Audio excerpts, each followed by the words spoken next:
June 18th, 2024 at 6:30 p.m. If you would please silence all electronic devices, please stand by the prayer by our planning director, Mr. Scott Ankerson, and our pledge by Councilman Jackson. Heavenly Father, we bow before you tonight. We give you honor, we give you praise, we give you glory, Father. We thank you, Lord, for your presence in our lives every day, God. We ask, Father, for your presence here tonight in this meeting, God. Give our city leaders guidance, Lord, and unity tonight as they make decisions to move this city forward in a positive direction, Father God. And most of all, we thank you for your Son, Jesus Christ, and his sacrifice for our sins on Calvary's cross. And we ask all this in his name. Amen. Amen. Please pray for the pledge. Pledge allegiance to the flag of the United States of America and to the republic for which it stands, one nation, under God, indivisible, with liberty and justice for all. Thank you, Councilman Jackson, and thank you, Mr. Ankerson.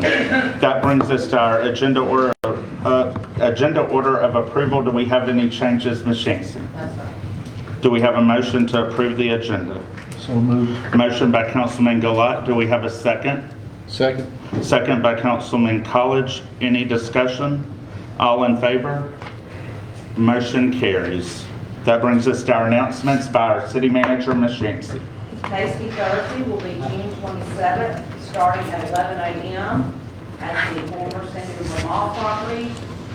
Jackson County and the city of Gautier will be hosting a community camp out at Shepherd State Park on June 29th through June 30th. Check-in will begin on June 29th at 1 p.m.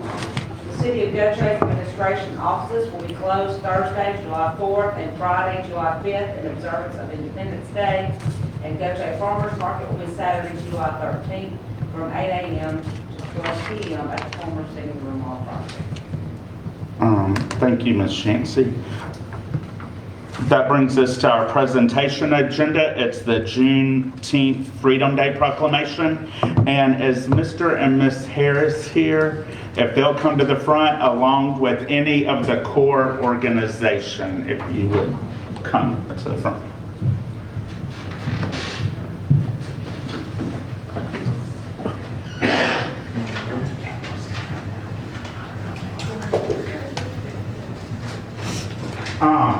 The core organization, it is a great organization that this past weekend, if you were at Gautier City Park and attended, they hosted a Juneteenth Freedom Festival down there, and it was the minimum people I know. It had the minimum of 500, but I think we had, what, 12 to 1,500 down there to the park? It was a great day, afternoon in the beautiful George Martin Gautier City Park. But we want to thank you leaders for volunteering in a community, because that makes a community, but giving back. And the youth, if you were down there, the youth, they didn't have to pay for anything. They had live music, they had food, they had games, they had the splash pad, the playground. The park did not have a parking spot, and for them to have to use green space in that park that we don't see very often shows that y'all's hard work paid off. So I thank you all for your volunteerism. A proclamation of the mayor and city council of the city of Gautier, Mississippi, where Juneteenth is the oldest non-celebration that represents the symbolic commemoration of the ending of slavery in the United States. More than 2.5 years after the signing of the Emancipation Proclamation, and whereas the celebration of Juneteenth is inclusive of all races, ethnicities, religion, nationalities, recognized by Americans everywhere as a symbolic milestone in our journey toward a more perfect union. And whereas, on a larger scale, celebration of Juneteenth reminds each of us the precious promises of freedom, equality, and opportunity, which are the core of the American dream. And now therefore, we, Mayor Casey Vaughn, and the Gautier City Council of the City of Gautier, Mississippi, do hereby proclaim June 19, 2024 as Juneteenth Freedom Day. in Gautier, Mississippi, and encourage all residents to become more aware of the significance of this celebration in African American history and in the heritage of our nation and city. And witness whereof I've hereunto set my hand and caused the seal of the city of Gautier, Mississippi to be affixed on this, the 18th day of June, 2024. Mayor Casey Vaughn. Thank y'all so much for, and I also want to talk about, as I was down there at the festival that they planned, when I got to speak and recognize the guests and the volunteerism going on down there, I was able to talk a little bit about the West Pascagoula Color Schoolhouse here, that we are blessed to have a part of our heritage, that we continue. It's one of the top 10 most endangered historic buildings in the state of Mississippi and in Gautier, and we are working to preserve that building. We continue, our city manager, staff continue to go receive grant funding to get that project completed. So we will have a nice museum here in the city of Gautier. So thought I would talk a little bit about the Colored Schoolhouse because it is part of our history. It used to be not only a school, it was a voting precinct, it was a dance hall, it was a piano lessons. So many events happened in that schoolhouse that we should always remember and share with our young adults here. So the council stand up and that's stand up.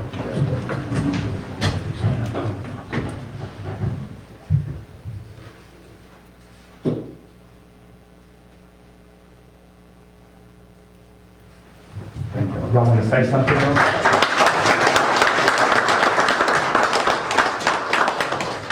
Yeah, I want to thank the city for recognizing Juneteenth and with this proclamation because when we stood and we said the pledge, if you really believe in the part where it says liberty and justice for all, it doesn't say liberty and justice for some. So on June 19, 1865 was the day that all slaves and all people were set free in the United States. The Emancipation Proclamation was signed in 1863, but it wasn't until 2 years later that the last set of slaves realized that they were actually free. And they were set free as 250,000 slaves that were set free in Galveston, Texas. And that was the actual day that everyone got to experience freedom in the United States. Thank you so much.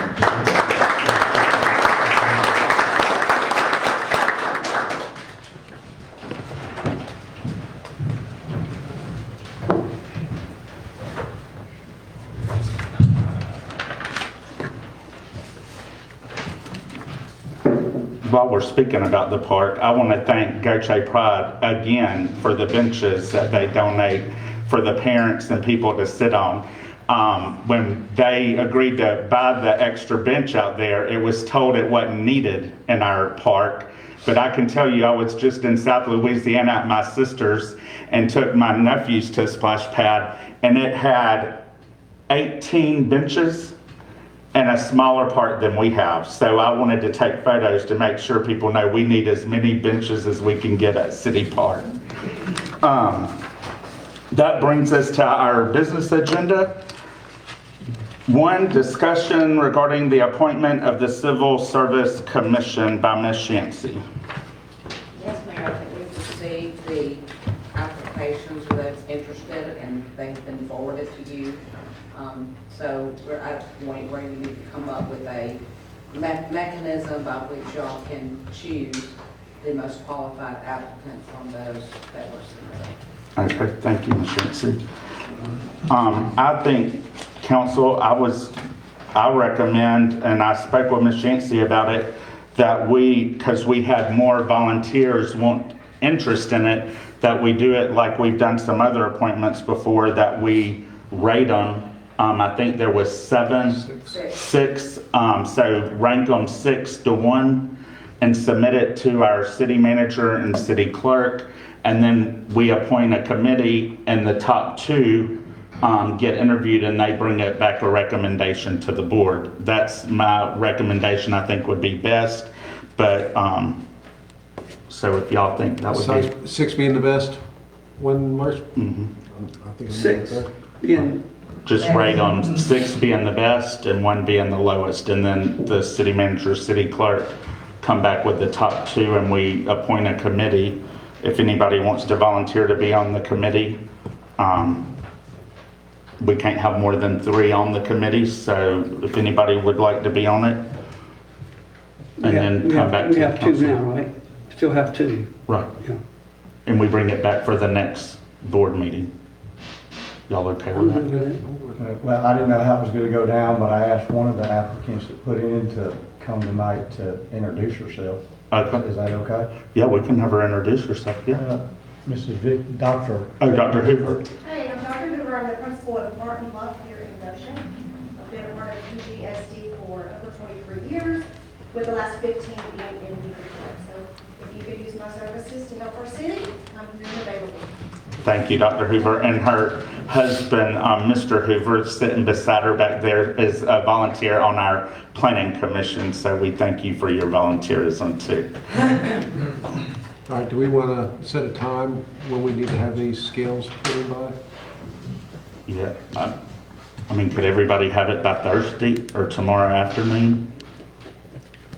Submitted to the city manager, city clerk? Yeah, I can do it. Okay, and then who wants to volunteer to be on the committee? I'll do it. Okay, George, I'll do it. College, I'll be in it. Elvin. Okay.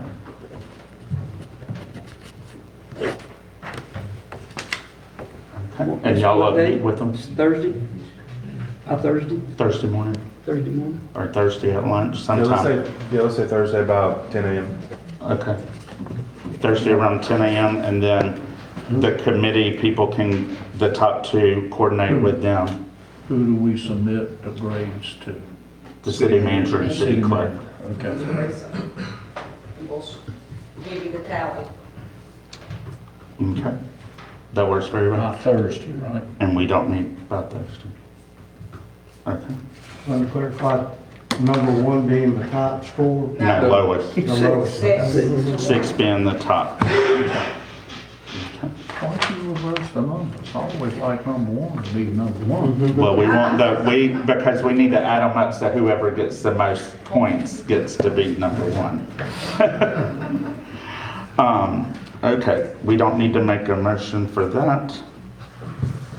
Business agenda item number 2, resolution granting tax exemption request for Antonio's New York Pizza number 2 LLC by our city manager, Ms. Yancey.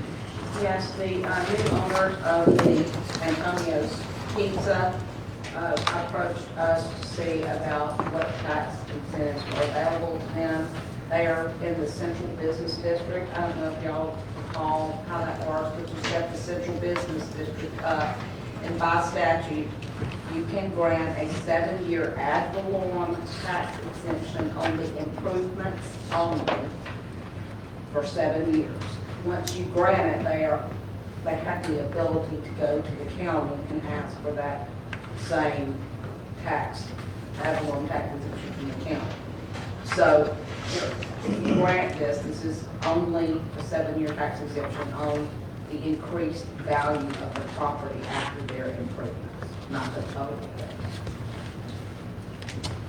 Thank you, Ms. Yancey. Do we have any public comments on business agenda item number 2?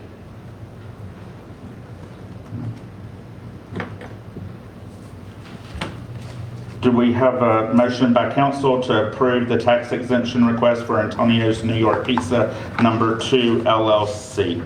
So moved. Motion by Councilman College. Do we have a second? Second by Councilman Anderson. Any discussion, starting with Councilman Elvin? No discussion. Councilman Anderson? No discussion. Councilman College? I'd like to thank the owners of this restaurant for investing in our city. Again, being that they are located in Central Business District, along with several other entities in this, I think this is a great incentive for people to make improvements in their properties. We've always said sales tax is what we're looking for. The increase at ad valorem is very minimal when compared to the sales tax dollars they're bringing in. So I just want to thank them again for investing in our city, and I look forward to visiting the restaurant many times. Thank you, Councilman College. Councilman Gilat? I've passed there 4 times in the last 3 or 4 days, and the parking lot looks crowded. I think it's great. Thank you. Councilman Jackson? Yeah, I'll do a follow-up. I thank them for investing into the city. The improvements looks good, and I'm seeing they're gonna improve more and expand, so that will help increase the value of our city as well. So thank you for investing into it. Paula, we can do this. I know that they're a new business at the moment, but let's say an existing business, let's say they've been open for 10 years and they go in and remodel their building and increase the value at that point. Do they qualify to apply for this tax incentive? I have to go back and look at the statute, but I think so.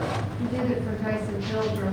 Okay, that was back before my time, but yeah, so, I mean, this is just another great tool that our businesses in Gautier have to incentivize them to improve an already thriving business that a lot of people may not realize we offer.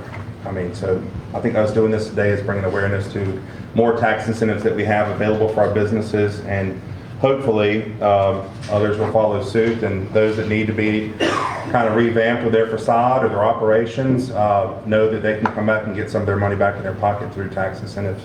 But as we've all said before, they're a great family and they've invested in the city for a long time, and if you haven't been by, go check them out. The food is delicious. A quick question, is there a minimum they have to do on improvements or no? I'm sorry. Is there a minimum that they have, no, okay, on No, it's just improvements? whatever the increased value is after the improvement is what they get the tax exemption on. So it actually behooves them, the more improvements they do, better. Yeah, okay, thank you. Thank you, Councilman George. Thank you, Councilman Anderson again. I just want to thank the family. They are not here this evening due to them running their family-owned business. And for them to be continue to invest here, their youth go to school here. They're just a great family. They give back to our community. They worked to get that building years ago and just wasn't able to happen. And they really wanted the building. So to see them to be able to get a building they really wanted and get to re-facade, it took months to get the building cleaned up so you could do the re-facade and the construction to bring it up to par. So kudos to them. And Ms. Yancey, thank you for working with them to offer the tax incentives. And as you heard Councilman George say, we have tax incentives available, and the same tax incentives have also been offered to some of our existing businesses if they are when they are ready to do re-facades. They could come to us and ask so we could help them in the process. But we want to continue to make Gautier look great and continue to recruit economic development here in the city of Gautier. So we thank you again, Ms. Yancey, for working with them. We have a motion by Councilman College, a second by Councilman Anderson. All in favor? Motion carries. That brings us to business agenda item number 3, consideration of a conditional use major permit that will allow recreational RV on an individual lot in the MURC, which is Merck MV Mixed Use Recreational Commercial Mary Walker Zoning District. GPC number 24-13-CU, located at 3309 Gaddy Place. Mr. Scott Ankerson. Thank you, Mayor. The planning department has received this request from William and Stacy Harrington. The application fee of $250 was paid on March 19, 2024, and all public notice requirements have been met. A little bit of background on the property. It's approximately 0.42 acres. The comprehensive plan's future land use designation is recreational commercial. Also, I've included in the discussion section of your staff report the review criteria for major conditional uses outlined in the Unified Development Ordinance, along with the applicant's responses and the staff's findings. Upon hearing this, the Planning Commission was divided on their recommendation to the council, and therefore made no recommendation to the City Council. So the City Council may approve the conditional use major, approve the conditional use major with changes, or deny the conditional use major. I've included the packet from that meeting, and I'll answer any questions. Thank you, Mr. Ankerson.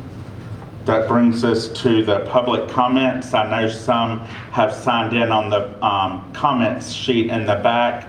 but that is for the general comments at the end of the meeting. So if you want to speak on this agenda topic, come to the podium, state your first and last name and your address, and you have 3 minutes. Councilman College will hold up number 1 when you get close to your 3 minutes, and then when you're done, we will say thank you for speaking, have a seat.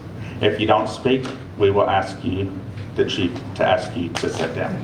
Okay, go ahead. My name is William Harrington, and my wife Stacy are the one that applied. We live there in Dockside RV right now.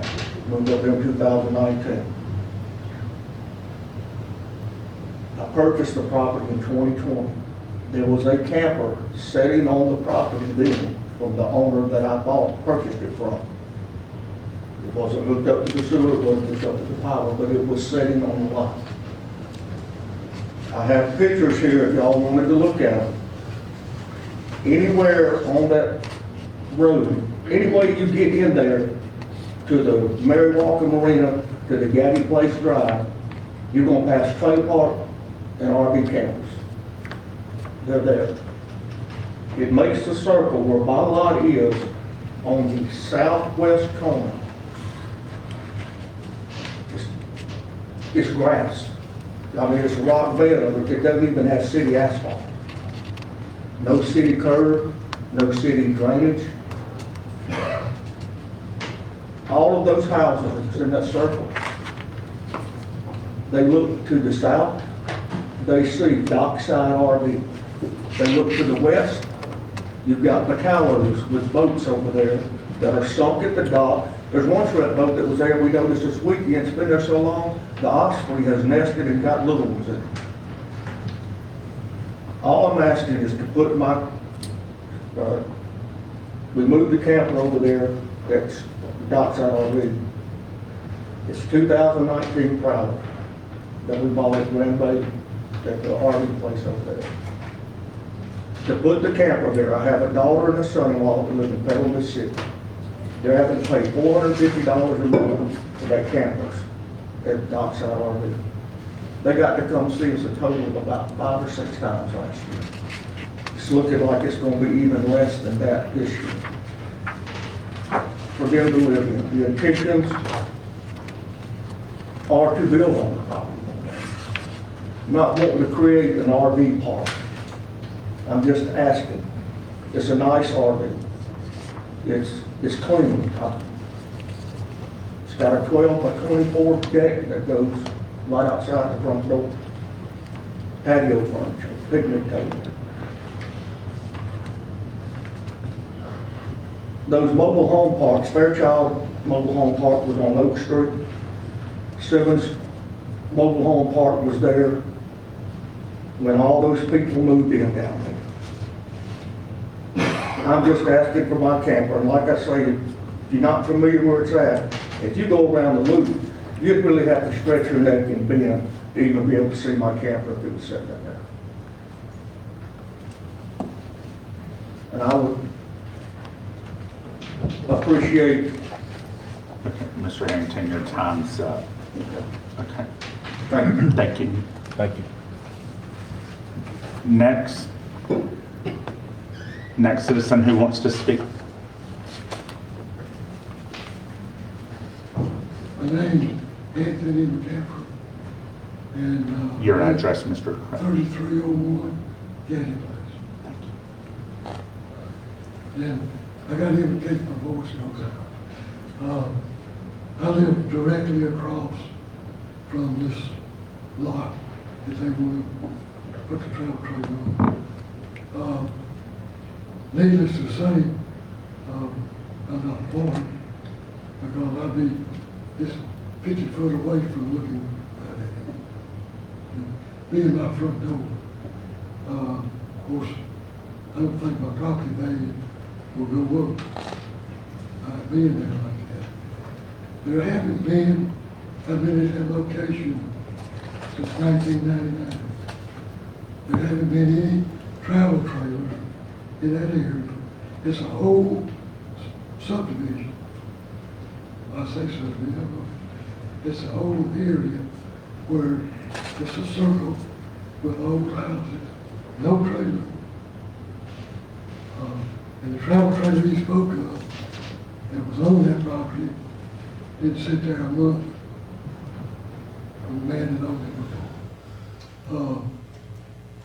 So I am against having that travel trailer there.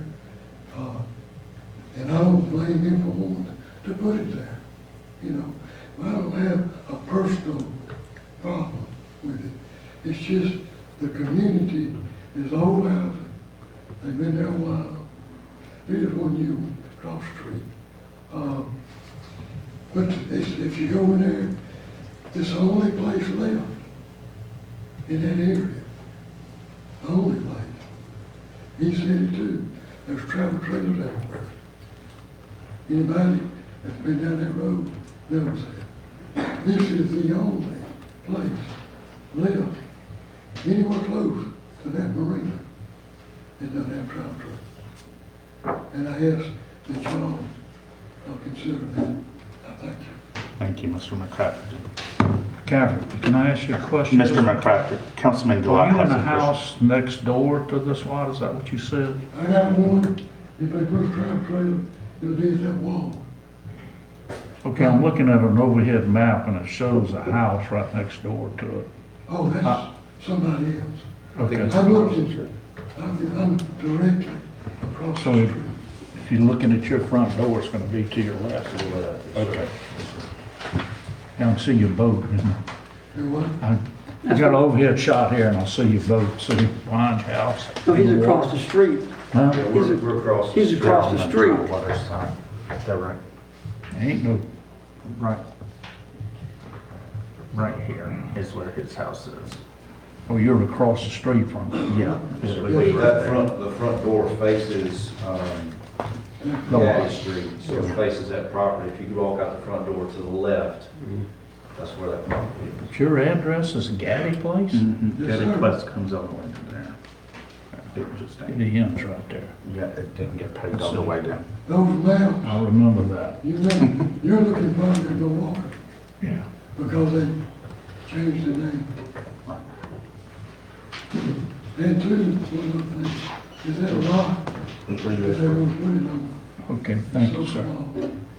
Thank you, Mr. McCafferty. That's all, Councilman Gillette. Next. So, my name's Robert Harrington. I live in 413 River Oaks. That's Dockside RV lot. I'm the son of William and Stacy Harrington. Just like to let you know, when you go into that neighborhood on Milwaukee Drive, the first house right there on the corner, signs out front, it's being used as a BRB, VRBO, vacation rental home. They're using that. If you go further down the road, there's an RV in a driveway. Slides are out, has a power cord connected. Anybody's guess. You could be living in it or you could just be storing. You never know. But what they're asking for is just to put a camper down there temporarily. It's all, the goal is I'm getting the property from them. We discussed it. I'm going to build a house. I'm going to be going, using this next year or two to build my credit, get my building house plans, and I'm building a house down there. I have 3 kids. They run around. They know we go down there every day. That's Harrington's Point. That's what they call the property, Harrington's Point. We're down there every day. There's no intentions of turning it into a RV spot or leaving a camper down there. The end goal is I'm building my house there, my forever home on the bayou. We're down there. You got a timeline on when you think you can do that, sir? I plan on having, if everything goes right with the economy and stuff like this and the lumber prices. Count on the economy. Yes, but I'm planning on hopefully about 4 years to have to be finished, done, complete. Okay. 2 years to focus on, you know, finding house plans, exact house plans I want and all that. But as of now, I mean, I was just down there 3 days ago. I cut the grass, weed eat around the edge, keep it clean. I mean, in order to get down there, you got to drive by the one property behind my grandfather's house that Mary Walker Marina is using right now as a dump. I mean, it's horrible. It's a lay-down dump yard, pilings, mattresses, busted picnic tables, stuff scattered. Is your property bulkheaded?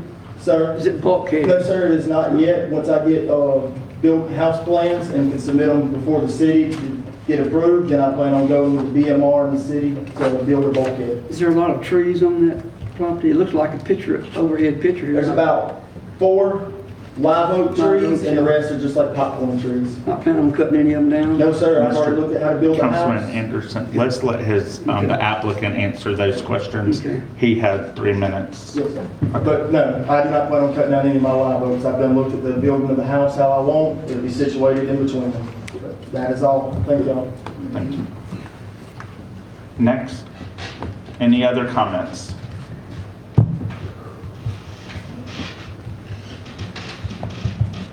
Hello, my name's Stacy Scott. I have a house next door to the lot, just north of it, 3313 is the address.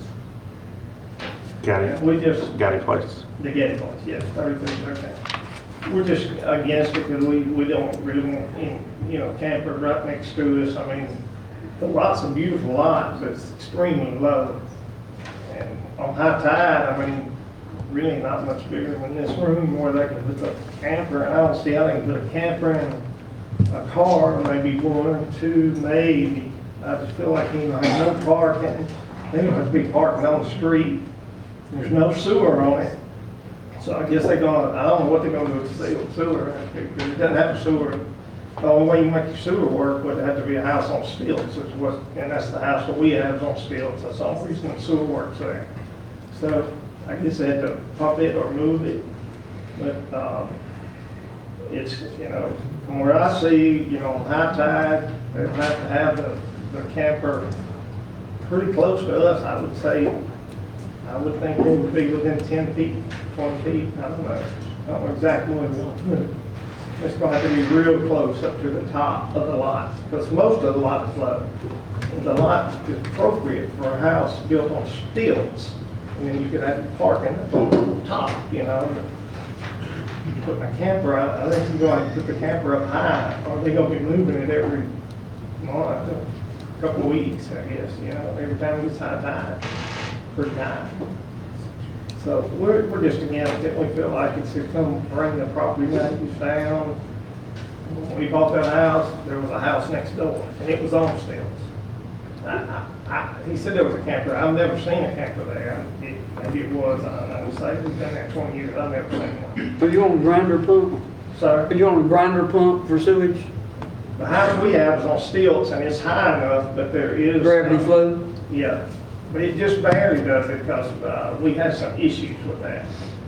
And so there's no, I'm sure there was a septic tank at one time on that lot, but I'm sure it's filled in. And then, like when our house, when we first bought it and all the gray water just went in the bank. But then they put the sewer in later, because they originally had a septic tank and then the gray water went in the bank. But now it actually does go in the sewer. And we're the last house on the sewer. And it's just barely high enough, and it's 10, 15 feet off the ground. The pile is 15 feet at the bottom of it. Maybe, this is going to have, you're going to have to be going uphill, you're going to have a pump or something. So that's just my issue. And, Is that all you had? sorry? That's all you had? Yeah, we just, like I said, we just don't feel like it's appropriate. The rest of the neighborhood, there's no other campers in the neighborhood, on that little street, there's not. And I know there is up the road, but not in that area. And all the houses through there are all $200,000 or $300,000 houses. Some of them, I think, there's a couple of owners here that got $1 million house, they're just not really interested in a camper right next to them. Okay, thank you, Mr. Scott.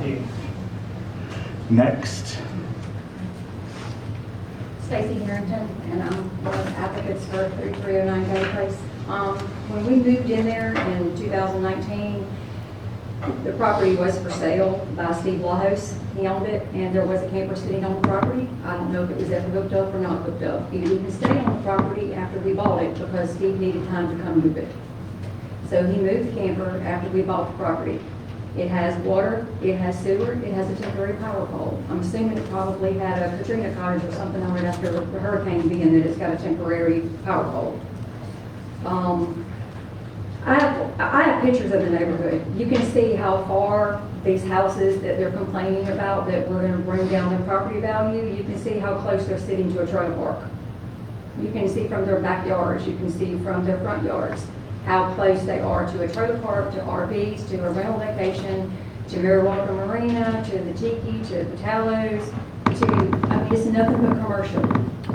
And we're not trying to come in and degrade the neighborhood. We were just looking for a place to temporarily put that camp until we could get everything signed over to our son and he can build on the property. We're not gonna build on it with the economy like it is. I don't have 30, 40 years to pay for the high prices. He does, I don't. So that's the reason that we were gonna sign it over to him and let him build a home. So I'm not, I have tons of pictures here, if y'all want to look at them. I don't know if you can even look at them. I don't know if I can even present them, but I've labeled them and it shows from their front yards. It shows from the street. It shows where I live. It shows where the camper's located right now. The camper's located in Dockside RV Park right now, literally in Mr. McCaffrey and Mr. Simmons' backyard. From their backyard, they can look at my camper. I'd like to look at it. Yeah.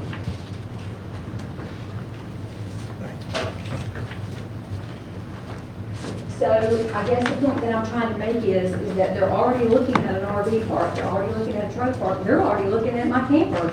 They can all already see my camper where it's sitting now. So that's all I'm asking, is just to consider it. I appreciate it.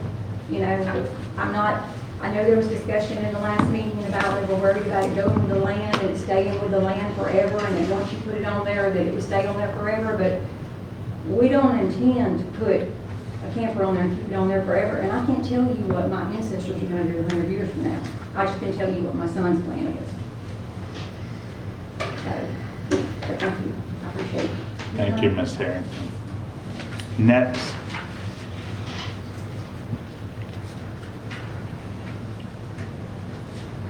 My name is Graham Reeves. I got 3320 Getty Place. You know, I've been in that neighborhood. Well, Getty Place is actually a Getty subdivision over there. And it is separated from the old Simmons Trailer Park, which is now the Dockside. Been there all my life. The last 60 years that I can remember, we have never had any type of, travel trailer pull behind anywhere in that neighborhood. Yes, J.M. McCool across the street from me has a Mercedes-Benz motorhome that's pulled up perfectly beside his house. It's not hooked up. It's stored right there, which he can move. He's got a place over the mark, and it just be a big old day. But, through all my years of being there, I've never seen a camper. We've been through all these hurricanes, everything in that neighborhood. Like I say, it is designated, I understand, as Getty Place subdivision. And that's kind of the way we'd like to keep it, right in that area. I just don't like to have a set of precedents of moving campers in on vacant lots in that area. We let one come in, the next one, they'll want to put another one in. We did spend a lot of money building houses up in there. Back when I was 3 years ago when I built my house. Like I say, I've been there all my life. But I can remember 65, 60 years right now, so I appreciate you thinking, not putting them in there. Thank you, Mr.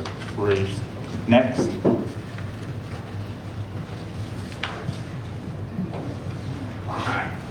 Will White, 1808 Seafoot Drive, also 3216 Willis.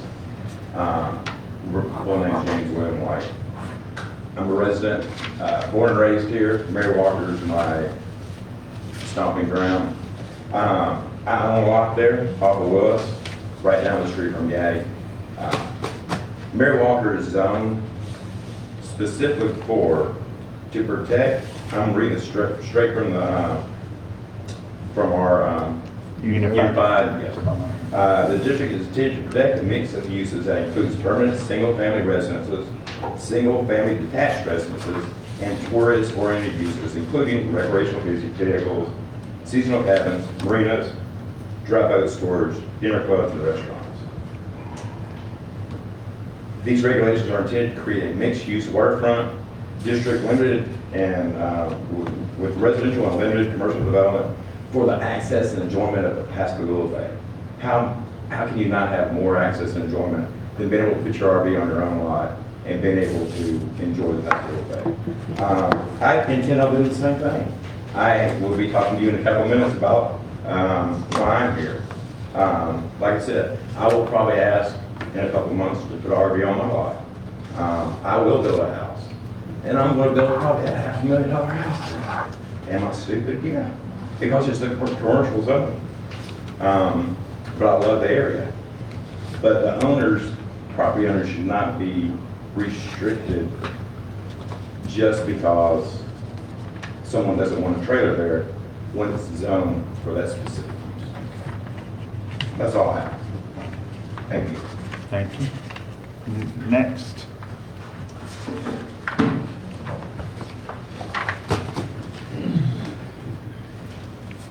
My name is Jenny Reeves. I'm sorry? 341 Gaddy Place. Name? Jenny Reeves. Reeves. And I actually own two pieces of property, 3317 and 3341. And I do appreciate the Harringtons and everyone else that has acknowledged that we're surrounded with motorhomes, not motorhomes, travel trailers, everywhere you look. But it hadn't always been that way. It has grown and grown and grown. Recently, really in the last 5 years, it has really grown. We're a pocket-sized neighborhood that has been there forever. We work very hard to keep it a neighborhood that children can play, that we can walk at night or whenever and feel safe. And we would just appreciate to keep it that way. And I don't know about anything about if Mr. Harrington has priced a bulkhead, but that will cost more than his house. His foundation will cost more than a house. But I do ask the council to please consider us people that have worked so hard to keep it a nice neighborhood. Thank you for your time. Thank you, Ms. Reeves. Next.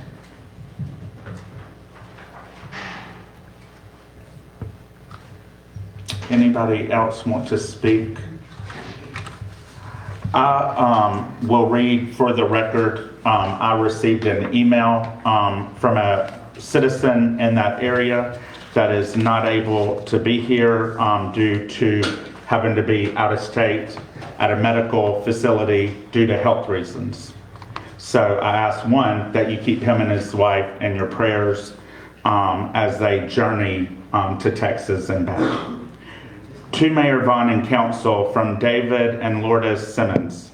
We are opposed to the conditional use major allowance of RV use in neighborhood of Gaddy Place and Milwaukee, PID number 853-838-0204.000. We are the owner of lots 4, 5, 6, 7, and 8.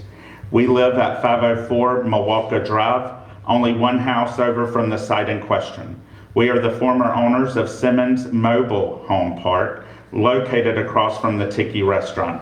We have been associated with the neighborhood that will be affected since 1972. During this time, there was never been any RVs or mobile homes in this neighborhood. They are single-family brick and mortar houses. Please take careful consideration to preserve this beautiful neighborhood and heritage of Gautier. If approved, this will change the aesthetics of our beautiful neighborhood, decrease our property values, and allow for other vacant lots to follow suit. Please keep our gem of the gem neighborhood we live in like it is today. That's for the record.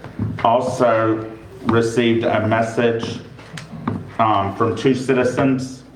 They had a death in their family and not able to attend the meeting. It was from Miss Brenda McCool and Jimmy McCool. Please keep their family in your thoughts and prayers due to the loss of their loved one. But they just said,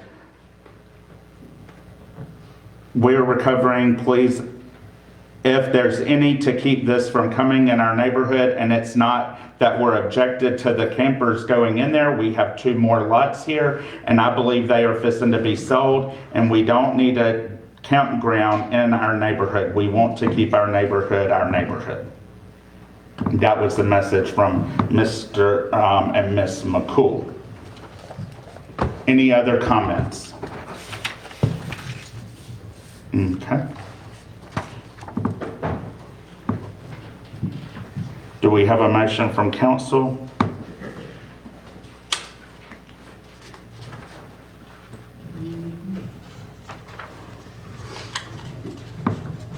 Make a motion to get us to discussion. Go ahead.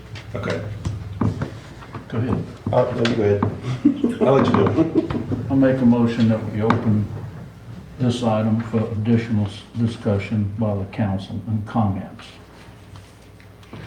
We have a motion to open this agenda item for discussion by Councilman Gilat. Do we have a second? Second. Second by Councilman George. All in favor? Motion carries. We're open to discuss this agenda item. We want to go down the line. We'll go with Councilman Elvin first? Well, Or you want to go with you, Councilman Gilat, it's your I board. have a couple of questions. And I'm gonna ask Scott. Merck area, is all of these houses included in the Merck area? On the streets that we're talking about tonight, yes, sir. All of the houses on Caddy Place, Milwaukee, everywhere? Yes, sir. Okay. Mark When we established the Merck area, then they was included in that. But what you're saying is that anywhere in the Merck area says that anywhere in that area, you can put an RV? You can establish and open an RV park in this district by right, without even going through a special process. To put an individual RV on an individual lot is what would require the approval of the A conditional use. special exception? The conditional use. Conditional use. A conditional use, okay. But a conditional use is you establish conditions as to what they can do on that particular lot, correct? You can add conditions in addition to what's imposed by the EDO to make sure that it comports with your requirements. Okay, just want to make it clear. That's what I have. Water and sewer, somebody said there wasn't water and sewer, then somebody says there is water and sewer. Is there water and sewer at the front street of this particular lot? I've already called the Synergy, the gas pipe is sticking up out of the ground, the meter's not on it, to see if they can remove it, because we won't need gas.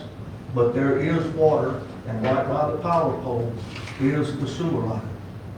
I'm assuming that probably during Katrina, I think Mr. Richard Gibson used to own the property there. Richard Gibson? Yes, sir. May have had a FEMA camper there during that time, but there is a sewer line there, there is a water meter there. But there never was a house there. Yes, it was. Yes, sir. There was a house there? Yes, sir. A home? Years ago. No slab there, then? It was there when it was a septic tank, Councilman Anderson. Okay, okay. How temporary will this trailer be? You said temporary. Is it something you're gonna move in and out, just come on weekends, or is it gonna be there permanently? It's not for me, it's for my sister and brother-in-law who live in Petal. They come down every now and then on the weekends to see us, maybe 5 or 6 times a year. He's the applicant, Councilman Anderson, not his son. Are you asking his son or him? I didn't point that out to any particular one. Okay, well, let's let the applicant speak. You don't own the property yet, so they're the applicant. How temporary is it? Are they gonna move in there permanently, live there 24/7? They have a home in Petal, Mississippi. He works for Colonial Pipeline. She's a teacher at Petal Elementary. they come down, like I said, they came last year maybe 6 times for the weekend, come down on Friday, they leave and go home on Sunday. There's been a couple of times they come down, well, she came down last week and stayed 3 days. But the trailer's gonna stay here. The trailer, the camper's gonna stay there. The kite issue, I drive my truck down there. Now, you get close to the water, yeah. You ain't gotta tell me about that time, I was over my bank today. I'm going to put a hard area there, and if a storm comes, it's not staying. I'm hooking to it and pulling it to my daughter's house. Okay. That's all I got. Okay. Go ahead. Councilman Alvin, do you have anything? No. Councilman College? I've looked this pretty extensively, driving through there in Google Earth and Street Views and all that stuff. And as one gentleman mentioned, that this is a MW, that Mary Walker has got a versatilities of uses. At the same time, there are dedicated areas in this area that are more catered to recreational vehicles. There are certain areas within this district that are more catered to commercial industry and business. And there are specific areas dedicated to single-family stick-built homes. And this, the Gaddy and Waka area are more catered to the single-family stick-built homes. I understand owning the property and want to do it, but at the same time, we've got to make sure that we are doing what's best for that community at the same time. So that's all I have to say. Thank you, Councilman College. Councilman Jackson? Yeah, how long has this mixed use been implemented in this area? Like, how many years ago was this? Because they were saying that it wasn't always like this. So how many years ago was this mixed use implemented in this area? So the comprehensive plan was put together and adopted in 2010, and also the rezoning was done at the time. I'd have to go back and see if it was working done before that, but I know it would have been at the earliest 2010. Okay. Okay, I have nothing else. Councilman George? I just have a list of things that I've heard and just want to respond to as far as my opinion of our position on the council when it comes to items like this. I hear a lot about property value devaluation, and if you work in real estate or you work in home appraisals, the value calculated for your homes in that area are already set. One camper temporarily used on a lot is not going to affect your home if you were to put it up for sale the next day after the camper moves in. That valuation of it having campers or trailers in the area is already there. That devaluation, or however you want to look at it, is already in place. So a camper put on a property temporary or permanently is not going to affect the value as it is.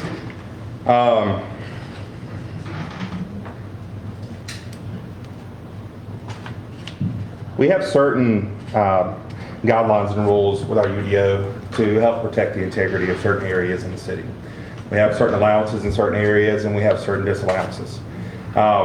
Typically, when something like this comes before us, we have to look at what the actual rule is across the city and that area, if it pertains to a different type of area, or if the rule fits in differently to where it would be allowed or disallowed. I keep hearing that, I heard a couple times that the UDO allows for RV use in this area, and it does, but only in the sense that the RV use is a commercial development. So if someone came in and purchased 3-acre lot and they opened up Gautier RV Park, that is allowed by right. The RV can be there. But as far as a citywide rule on RVs to be used temporarily on a lot while a house is being built or before the house is being built, it is not allowed.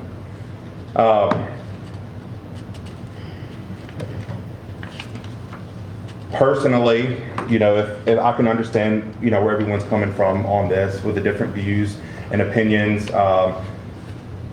Some I don't understand, and some I can definitely reason with. But at the end of the day, we have to consider, is this allowed in our city? And by allowing it, does it set a precedent, or does it backhand those that came before them to request the same conditional use? if I'm making sense there. I think that that's a great neighborhood. It's a quaint little area. It's a lot of walkable around there. I think the RV park is great. I visited it before. I think y'all's lot that y'all have down there is beautiful. And I can totally reason with wanting to do this. But that's all I have. Thank you, Councilman George. You know, we've heard a lot tonight, and I can understand everybody's views. I can understand the homeowners. I can understand the applicants. But I want to remind people, anything, and I do not wish nothing on nobody, but anything can happen to anybody at any given time. And we've heard a long list of different things going to happen possibly with this property tonight. Not a one that was consistent. And we voted many years ago on something very similar to this. And then the applicant turned around and sold. After a death, their family sold. They didn't plan to die. And then we had code enforcement a mess on their hands. And when I repeat a mess, it was a mess. And the residents and the brick and mortar homes in that neighborhood, and we're talking right around the corner from this property, complained and complained. They were supportive, but then when it got to the disaster mode, it was an issue. So I want to remind everybody that what we vote on tonight follows the property, not the owners. And we have allowed this and more, and as you heard from Mr. and Ms. Simmons, I want to remind everybody, that used to be a mobile home trailer park, not an RV park. The reason it turned to an RV park is because the city had a rezoning and won't allow mobile homes in there and will only allow recreational. And you're not supposed to live and homestead in them. It's supposed to be a recreational vehicle park where you go in and visit and you leave. And we have people living in them. So there's a difference between a recreational vehicle park and a mobile home park. And I want to remind everybody that have also, as Mr. and Ms. Simmons, Mr. Simmons stated, it used to be mobile homes there that had standards, and then we didn't allow them. And so he used to be, his family owned that old mobile home park. And yes, there was a lot of mobile homes in there when I was a child. And yes, I grew up in this area. Yes, I grew up at Mary Walker. And it's a nice neighborhood. Yes, I've been to the homes in there. I've stayed at the homes in Mary Walker. Before some of the homes that are built today are even built, I was staying on Mary Walker. So yes, the area has changed, but yes, we've also voted on different things to allow this type of thing, and code enforcement are battling issues on them currently today. So that's my only comments I have. So no other comments? Do we have a motion?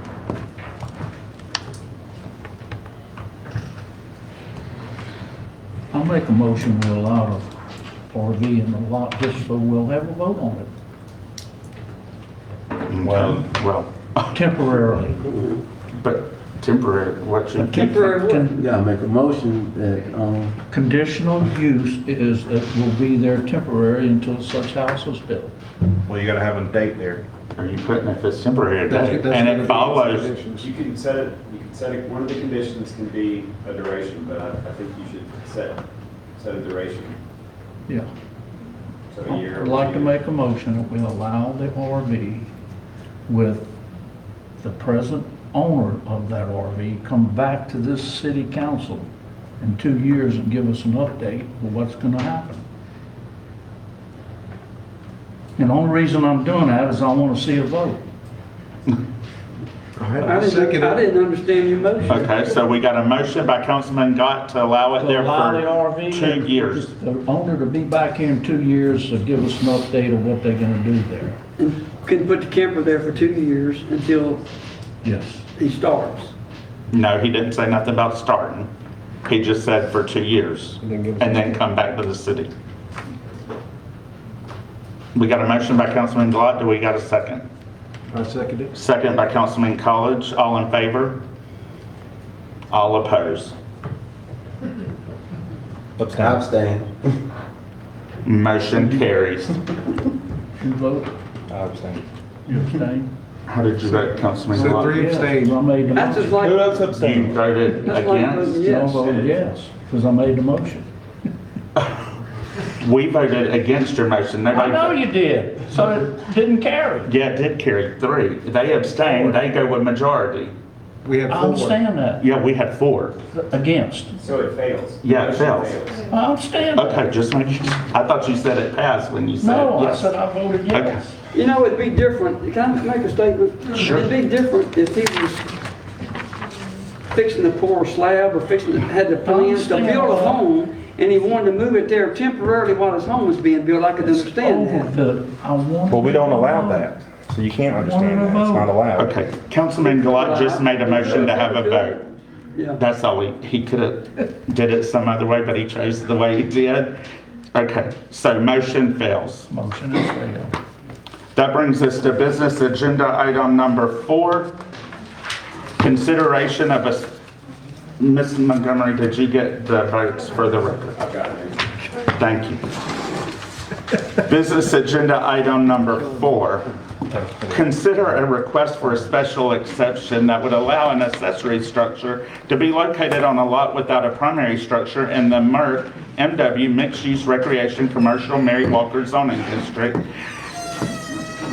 at 3216 Willis Street, Gautier, Mississippi, PID number 87420022.000, GPC number 24-14-SC by Planning Director, Mr. Scott Ankerson.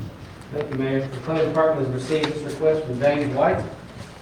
The application fee of $250 was paid on March 18, 2024, and all public notice requirements have been met. You see that included in your background section, the lot size, and the current zoning, comprehensive plans, future land use designation. Also I've included the review criteria for a special exception as outlined in your ordinance. And upon hearing this, the Planning Commission made a motion to recommend approval of the special exception provided all conditions of the UDO are met in the future and a primary structure is built on the property within 10 years. I've included the minutes, and if you have any questions, I'll be happy to answer. The applicant is also here tonight to answer questions.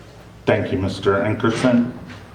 Any citizen comments, come to the podium, state your first and last name. You got 3 minutes, and Councilman College will hold up our fancy 1 when you get close. Hello again, I'm Will White. This is my property. I'm currently living on 1808 Seacliff Drive. I was born and raised there basically. First 4 or 5 years of my life I was raised on Joe Beth. I'm living with my mom. I'm 60 years old. I retired in March.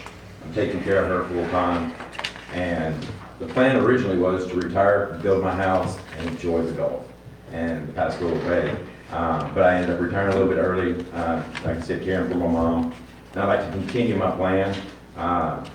So I went ahead and I had this, I got the approval through the state to have my boathouse and my bulkhead purchased or built. And I funded it and started rolling. What I did not know is that I needed approval from the city.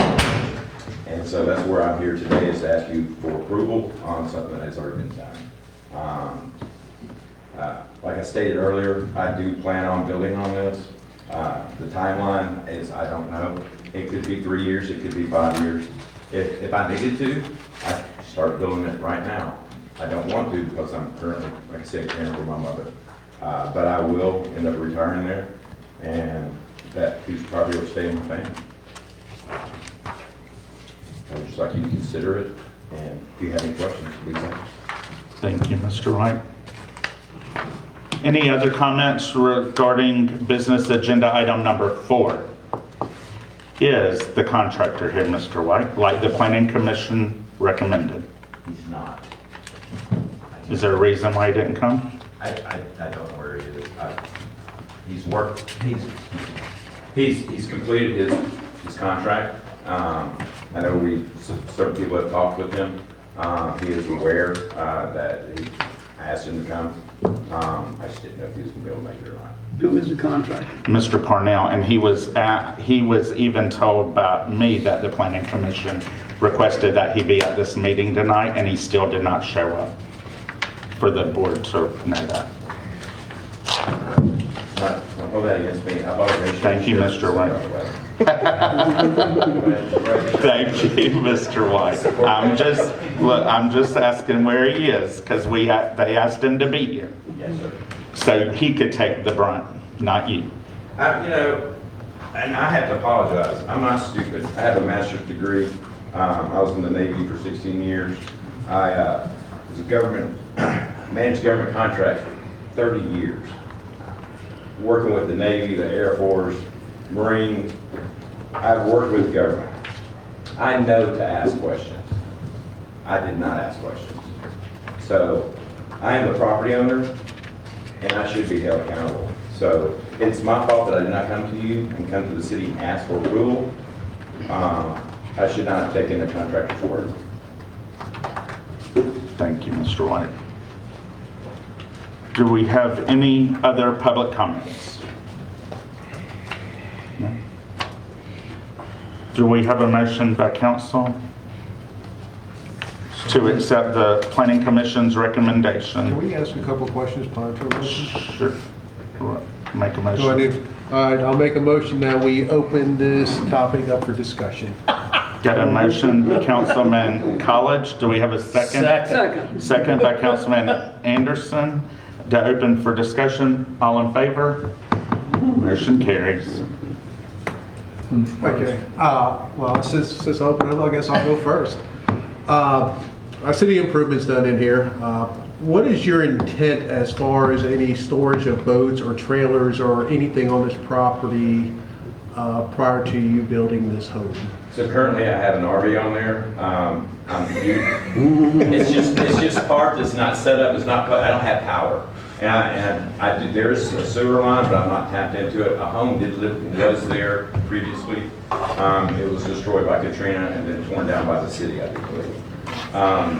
And I forgot what the question was. Is an RV allowed there by right? No. No, not right now. So what I was asking is, what is your intent for the use of this property prior to you building your home? Are you going to store boats? Are you going to store trailers? Are you going to try to come in and do it as a conditional use for an RV? I will come for a conditional use for an RV hookup at some point, and that would just be, because it's hot.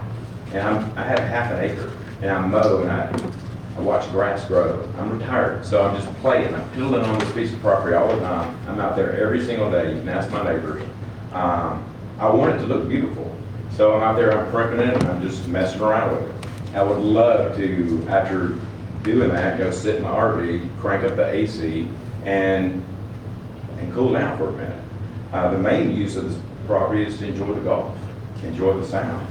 So right now, the RV application is not in place, so I mean, there is a chance that it may not pass when you come in. And that's totally fine. And as a matter of fact, before I would even ask for it to be approved, I want specific conditions.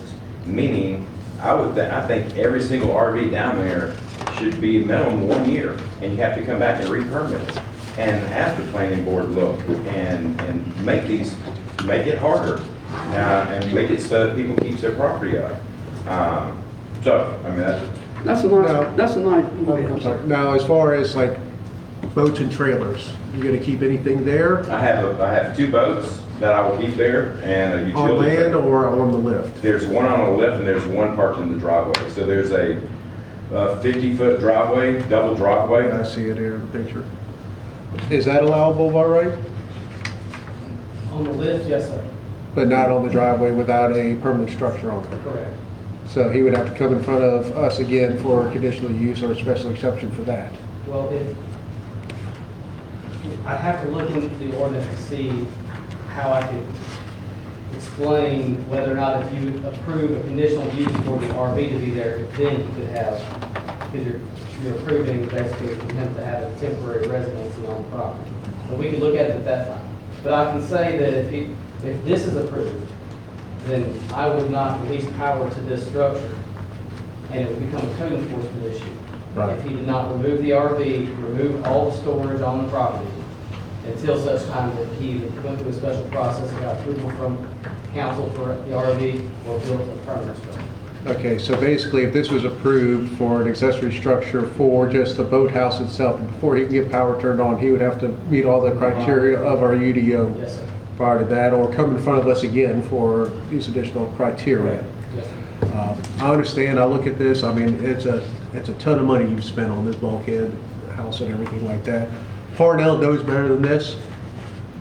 I would request that our code enforcement, our planning department, contact the Mississippi Board of Contractors and file a complaint on behalf of the council to make Mr. sure that Farnell, this doesn't happen again. he's been in business long enough, he. Exactly right. It's So- not him, it was his. It was his name. son, right? Yes, Yes, I know his son. yeah. But we still need to file a complaint with the Mississippi Board of Contractors regarding this situation and ensure that they are penalized for doing work without following the proper protocol and permits. A lot of people don't know that. Scott, do we actually go out and look at the boathouse and the bulkhead after it's been built, or we just issue a permit? We inspect. We do inspect That's it? the point of permitting, yes, sir, because the DMR permit covers what they're looking at things like effect on plant life and The wildlife. marine part of it? We look at structure and whether it's built to our adopted building codes. Okay, okay. You've got a pretty good investment right there already, right? Mhm. Yeah. Yes, sir. So, Substantial. we went through this before, where people had boat houses, where houses washed away in Katrina, and people still had a boathouse, and they still had like a 40-foot boat maybe, and they needed power to it. So we allowed them to have temporary power pole or a permanent power pole, in this case, to the boathouse for power, or you can't run boat lifts and that kind of stuff. So you shouldn't have no problem getting the power down the road, right? Well, that's what this is for, Councilman Anderson. Yeah. That's what we're voting on tonight. If to we allow look back, it. if we look at the past, That's why we're voting on this. Okay. Otherwise, we I'm won't be also just here. after the fact permit for the bulkhead, okay. yeah, but it It's wasn't. for all of it to get the Okay. power, otherwise he wouldn't. And if you recall, the only other times we've really allowed this, now this is a specific area, it's a Berkeley update, but we've had two other circumstances where we've had an accessory structure with a boathouse, I didn't want to do it.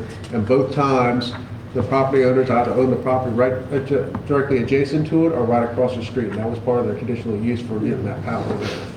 So this is a circumstance that you live in Seacliff, you don't own the property next to it with a permanent structure. This is a property that you purchase yourself, done improvements, and looking to build in the future. That's all you have, Councilman Yes. College. Councilman, Elvin, you have anything? No, I'm just, if, like he said, he's not sure, he's not even determined, doesn't have a determined time frame as to when you're gonna actually build. You said maybe within 10 years, maybe. The planning commission stated, put a time limit on it of 10 years. I'm open to 3. I can build a house in 2 years. I just want to be able to utilize what I have on currently. And Councilman Elvin, I want to state, at the Planning Commission, as we appreciate all their work, the 10 years came in it was a very awkward questioning about somebody's health condition, and you don't know the time expectancy of anyone, and to have to guess somebody's life expectancy. Mr. White just threw a number out there, but that's where the 10 years sort of came from, just so you know, because I wasn't in the record, but I happened to be at the Planning Commission meeting, and that was discussed. So it was depending on somebody's life expectancy, which somebody shouldn't have to pick that on their body. Is this scenario similar to the scenario we just voted on prior? No. Mm-mm. This is just for power and a bulkhead. Right. Not leaving the camper on the side? He's got to let all. That he would have to reapply and do something different for that. Okay. So, This is, it's different. And if he wants his other boat in there, he can put another lift in there, he got a double boat shed. Just don't know, Mr. Parnell. Was there bulkhead at all on this property? Or is it dilapidated? There was literally 4 bulkheads. The first bulkhead, there were 4 bulkheads, and they were destroyed. They're all dilapidated. The oldest one they pulled out were 12-inch wide, 2-inch, almost 3-inch 34s that were tongue and groove that were made at the precinct plant. Yeah. So I thought that was cool. I can't So, and what's the value you have put into this property so far? It's a lot. I don't really want to say how much, publicly, but I've invested in quite a sum of money into the bulkhead and what happens. To me, it's an improvement of the property. $200-something a linear foot. I know. I wouldn't, but to me, that area where it was, that particular location was dilapidated. I got to say that. Now, it looks so hell of a much lot better. improved. If you haven't been down to the Mary Walker area lately, what Eddie Pearson is doing with the tiki and the new construction that he's doing down there, what Jimmy Boulware's done with Mary Walker Marina, my neighbor Kenny Simmons, I mean everyone in that whole area, the Willis Heights neighborhood, it's gorgeous. And everyone cares for their property and they care for each other out there. I don't have any other comments. Councilman Jackson? No comment. Councilman George? If you guys remember back when, in Point Clear, we approved a very similar item just like this, where the structure existed, they were requesting power to be able to use their boat lift and install security cameras so they could keep watch on their property. But you do know that campers are not allowed, right? I would have to come back and ask for approval. That's right. I do understand that. Everything will be. But that's neither here nor there. I just want to remind everybody of that instance that we had where the family was utilizing the property with the boat lift and requested power, and we did do that. So this is not something we haven't done before. That's all I have.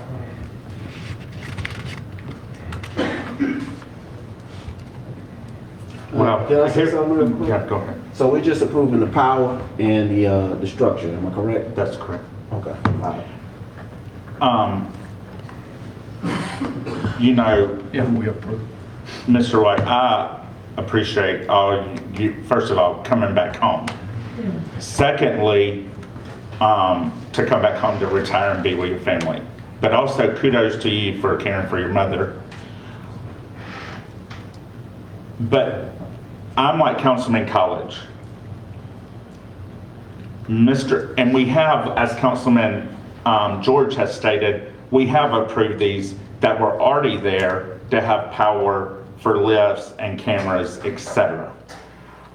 We also have disapproved this type of stuff in Seacliff, up on the Roy's Road community, that's Merck.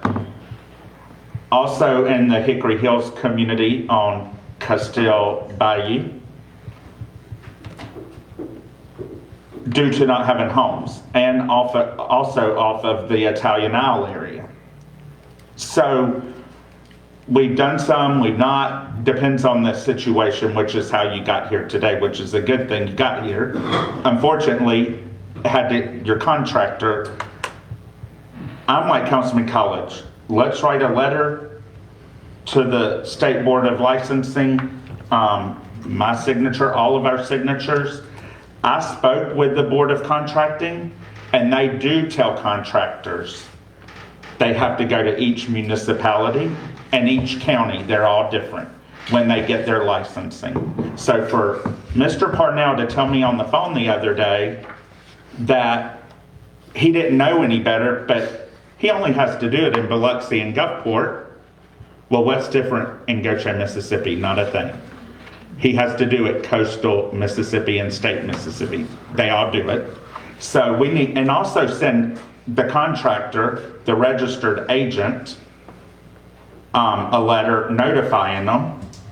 And you can then CC them on the state letter, but also notify DMR, because DMR tells them also they got to contact the local agency. So for him to sit there and say he didn't know, he knew better. And shame on him for causing you to be in this position, especially when you paid him the money you paid. To the citizens of Gautier, Remember, when you hire a contractor, make sure you follow through on what they do. They might tell you they pull permits, but they don't. And that's what we have licensing for here in the city of Gautier. And it's disturbing that Mr. White has to come and do all this after the fact due to an error that somebody's human and knew better. And that's all I have to say. Say one more thing. Go ahead, Mr. White. 20 years. I spent 20 years trying to get out of Gautier, and another 40 years coming to try to get back here. So, that's the Well, truth. we're glad to have you back in your investment, I can assure you. So, no other thing, do we have a motion to accept the planning commission's recommendation? So moved. Second. Motion by Councilman Anderson, a second by Councilman College. Any discussion? No discussion. All in favor? Motion carries. I'll let you discuss some more. Thank you, Mr. White. Do we need should we make a motion to make sure that we file a letter of complaint with the? No, I just think we need a motion, I think. I just want, I want it on the record that we Yeah. want to, that's the biggest thing, is I want it on the record that we're going to file a complaint with, what's that? Okay, yeah, we'll make a motion. Okay, I'll make a motion that we file a complaint on Parnell Construction to Mississippi State Board of Contractors, Department of Marine Resources, the Army Corps of Engineer. What am I missing? I'm missing one other thing, aren't I? Army Corps, Army Corps of DMR. Engineers, necessary? Yes, Yeah. they are. Board of Supervisors. Not Board of Not Supervisors. Board of Supervisors. Yeah, State those Board three. of Contracting. State Board of Contractors. DMR. Army Corps. Army Corps of Engineers. And the contractor himself. He can be CC'd on all the letters. Yep. Also, he's charged 5 times the permit fee for working with no permit. Yes, and that's by ordinance, that's by the city ordinance that we don't have to vote on. Correct. Right. Is that permit based on valuation? For the bulkhead, no, it's a flat rate, but I think for the boathouse, yes. Okay. Yeah. Want him to bleed if I can. So, we have a motion by Councilman College. Do we have a second? Second. Second by Councilman Gilat. Any discussion? All in favor? Motion carries. Mr. White, thank you again. You can let Mr. Parnell know how it turned out. I just texted. And you can let him know to see Mr. Ankerson on his fine amount. Business agenda item number 5. Consideration for a property owner initiated rezoning of property from a R2 high-density multifamily residential to C3 highway commercial zoning district. GPC number 2416-RZ, PID number 870100076.000, located at 304 Della Point. Planning Director, Mr. Scott Ankerson. Thank you, Mayor. The planning department has received this request from James Lee. The application fee of $300 was paid on April 10th, 2024, and all public notice requirements have been met. If y'all are familiar with this property, I believe it's Roughwater Marine. Mr. Lee also owns the property to the east that is zoned currently R2. Have a residential older home on it that is either demoed or being demoed. We didn't demo until we got. So they plan to demo the old home on the property. Mr. Lee is asking basically to rezone that piece of property that's contiguous with the Roughwater property, which is C2. Asking to rezone this piece of property to C2. So, that being said, I've included in your packet the review criteria for the rezoning. I will say the future land use designation is low density residential for this property. But the review criteria is A, there was a mistake in the original zoning, or B, that the character of the surrounding areas changed to such an extent as to justify this rezoning. There's a public need for additional property rezoning in accordance with the request, that's A or B. Well, the planning commission heard the case. They recommended to rezone the subject area from R2 high-density multi-family residential to C3 highway commercial based on a mistake in the original zoning. So the council may rezone the property or deny the rezoning. Again, you have the application, the full pack notes for your review, and Mr. Lee is here tonight to answer any questions you may have. Thank you, Mr. Ankerson. Do we have any public comments on business agenda item number 5? No. Do we have a motion by council to accept the planning commission's recommendation for the property owner initiated rezoning of property from R2 high density multifamily residential to C3 highway commercial located at 304 Della Point, GPC number 2416 RZ, PID number 870100076.000? So moved. Motion by Councilman Gilat, second by Councilman Anderson. Any discussion, starting with Councilman Elbin? No discussion. Councilman Anderson? Talking about continuous, it's continuous all the way to the corner now where the car lot is, right? Yeah, as far as, yes. On the backside, yeah. So we're just adding that property to the east, which is make it, and there's only 2 properties left there that will be R2. Okay, that's all I got. Councilman, thank you, Councilman Anderson. Councilman College? Just for the record, I read through the planning commission meetings. We have not received any complaints as far as, or any objections to this rezoning, correct? No, there was one at the planning commission and Mr. Lee met with him. It was about wanting to keep the fence, how it sort of, the style fence like it was. It went in opposition. Okay, that's all I have, thank you. You're welcome. Councilman Gilat? Welcome back to the city, Mr. Lee. Thank you very much, Mr. Bly. I'm glad to be back in business. Councilman Jackson? No comment. Councilman George? I follow what Gordon said. I appreciate you for investing in the city. You've been a big fan of Gautier, and it shows. And I like Rough Water. That's a good business. It was before, and it's even better now. It looks good out there. It's nice and cleaned up. The new paint looks good. But we appreciate you. Thank you. Thank y'all very much.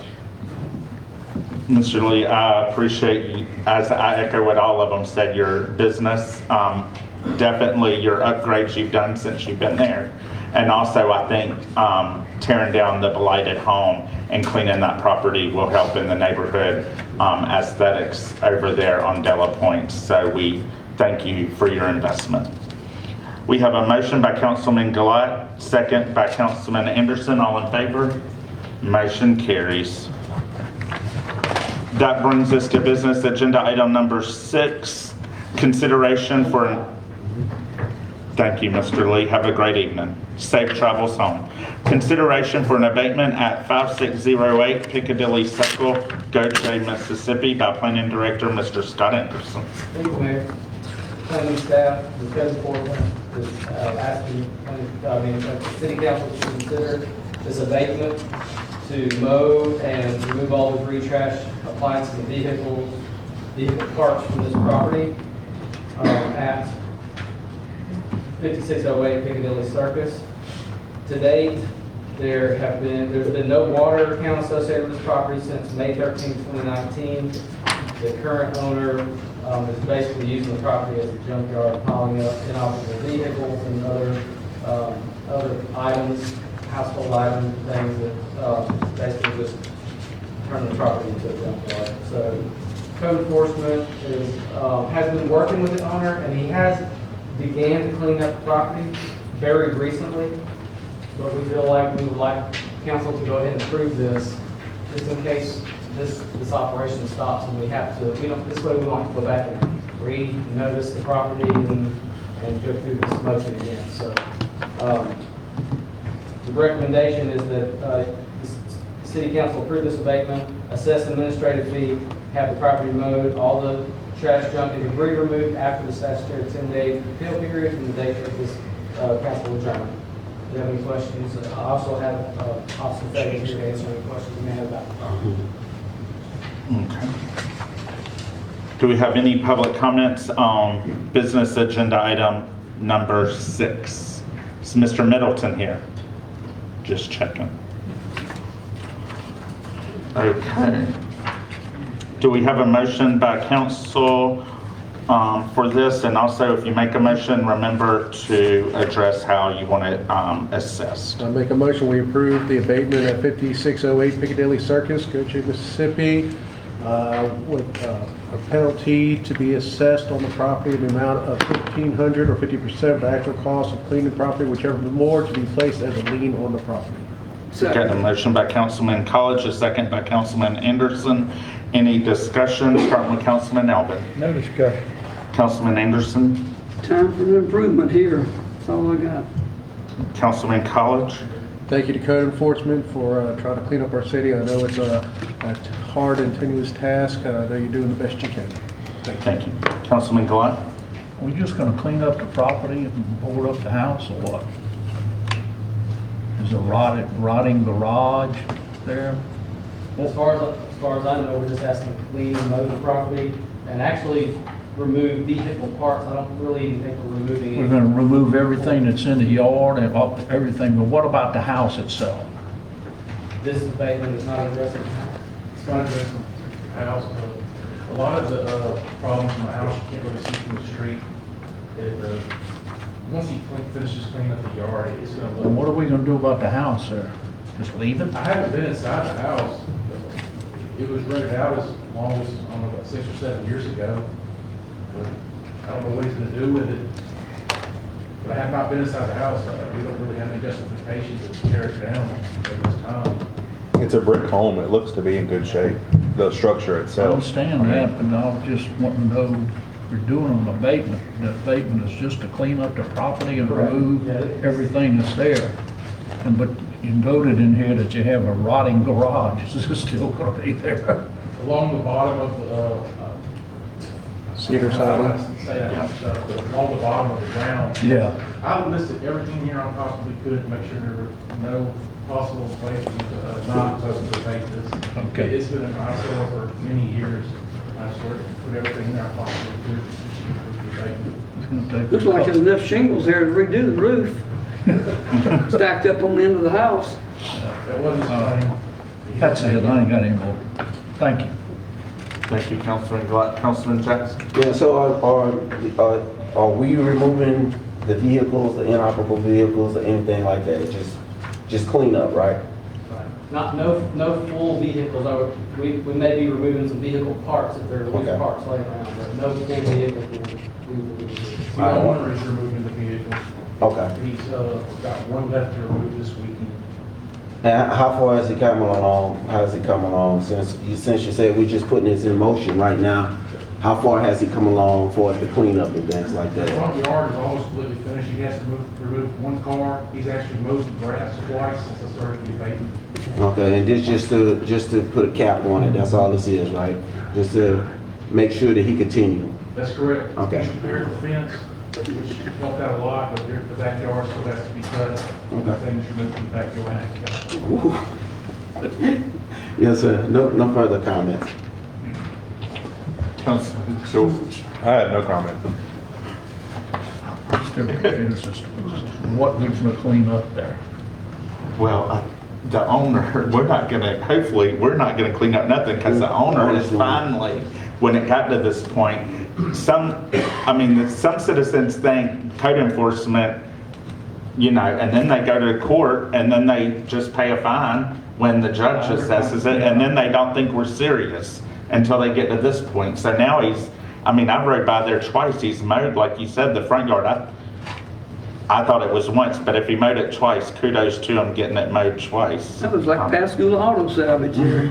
But yes, but if he can get rid of it, good to him and it not cost taxpayers. But we do have Nishancy up to 12 years, correct? 12 months. 12 months after so if he goes back to not cleaning, we can step in and clean it.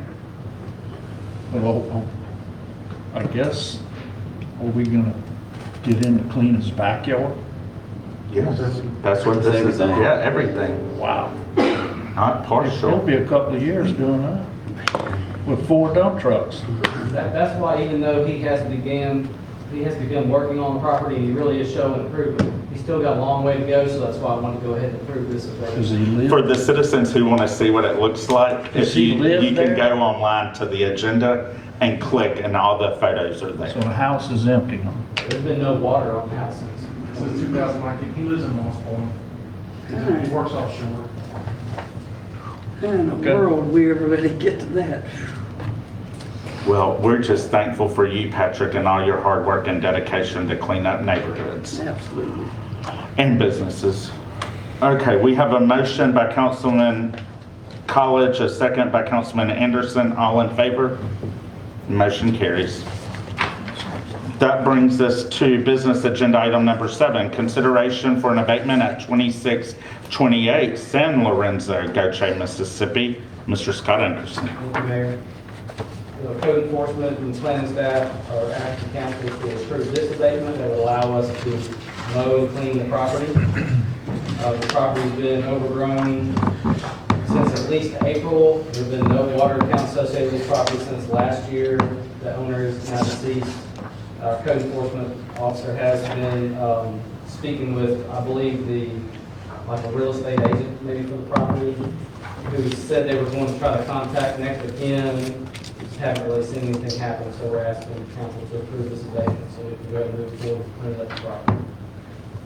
Thank you, Mr. Ankerson. Any public comments on business agenda item number 7? Do we have a motion from council? So moved. Oh, sorry. Go, Adam. I make a motion that we approve the abatement at 2628 San Lorenzo, Gautier, Mississippi, with, let's see, with a penalty assessed $1,500 or 50% of the actual cost to clean the property, whichever is more, to be placed as a lien on the property. Got a motion by Councilman College. Do we have a second? Second. Second by Councilman George. Any discussion? Starting with Councilman Elvin. No discussion. Councilman No Anderson. discussion. Councilman College. No comments. Councilman Gilat. This one sure looks a lot better than the last one. Councilman Jackson. Yes, so you said it was a, nobody's been connected for us for contact for as the owner or the owner's deceased or the family members. No one's been contacted. I do not know of any family members. The owner is deceased. There is a brother and a sister in Pascagoula and Moss Point. An agent told me he found them, but could only contact them through Facebook. And they did not reply to them, not even blocked them. Okay, so, who is this, the agent? You didn't put that in in our records. This actually happened after, well, I don't even know if he's a licensed agent. His first name is Maxwell. You know, we put the sign out, and we get calls all the time. When we put signs out, the date signs, people will contact us and we'll give them basic. So we don't know if that's an official person that actually knows who to contact or anything. He was going to offer to buy the house and cut the grass. Yeah, see, that's what I figured that was going on. He was just trying to figure out a way to purchase the property. That's correct. So we have not contacted any family members, am I correct? I did contact everybody I was legally required to. It was my idea to find the brother and sister and contact them. I actually looked up an obituary and found the brother and sister. I don't have to. I was actually doing it as a courtesy, and they were notified through Facebook. But sometimes families just don't want to take on responsibility of houses. Okay. On abatements, the law requires that we post the property, we have to put a sign on the property, that if they have a mailbox, we have to mail the notice of the public hearing to that mailbox. And we also have to find out who the tax assessor says has been paying taxes, or says who's responsible for paying taxes, that we mail them a copy of the notice. Okay. We've done everything that we're supposed to do from the notice perspective. Okay. What's one of the things I had on this property? Because I was reading my notes and it was speaking about the grass, the height of the grass. Because I rode by this property. It's a decent property. I mean, it's not bad. It's just the grass need cutting. And I was just trying to wrap around my head because I rode through the neighborhood in that area, and there were other people who were living in their house and their grass was up pretty high as well. So I know, that this yard is not just ridiculously bad. And I was just making sure that we did our due diligence to communicate with people before we just start doing these abatements, because I want to make sure we communicate with them because it's in my ward, so I want to make sure I communicate. If I would have been notified, I would have tracked these people down because I've done it before. So what would be the penalty, and I'm asking on this board, and as well as Scott, what would be the penalty because it's just cutting grass? I mean, it's just cutting the yard. And we have to get quotes on the work, which brings me to another point I'd like to make that, I mean, the ordinance does require you to cut your vegetation below 6 inches. Mm-hmm. And we try to, skirt that regulation pretty tight, but when you have people that live in houses, you can contact that person and you can say, hey, we have a code violation, we need to cut the grass, and they'll do it. When we have a home where the owner is deceased and it could be caught up in probate or it could go for taxes, you get into this long, lengthy process of not being able to notify anybody. And the more overgrown the property gets, the more it costs the city to clean it up. So if we catch it at an earlier stage, then it costs the city less upfront money to pay the contractor to mow it. So Okay. that's kind of our idea behind catching it early.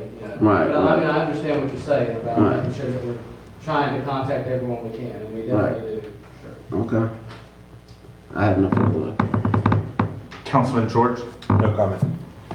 I just want to thank you again, and I think if memory serves me correctly, the reason it's not as high as it is right now, but it will be high, is because some neighbors cut it that were complaining in the area of this home.